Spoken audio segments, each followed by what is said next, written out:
how to update Google Photos on Android or iPhone. Hey there, welcome to Insightful Tutorials.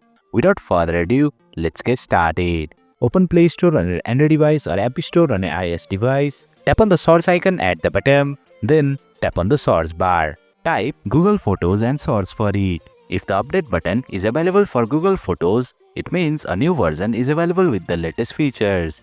However, if you are already using the latest version, then you will see the open button instead.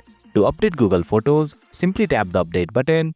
The update process will begin and Google Photos will start updating on your device. Please note that the installation may take some time depending on the update size and your internet speed.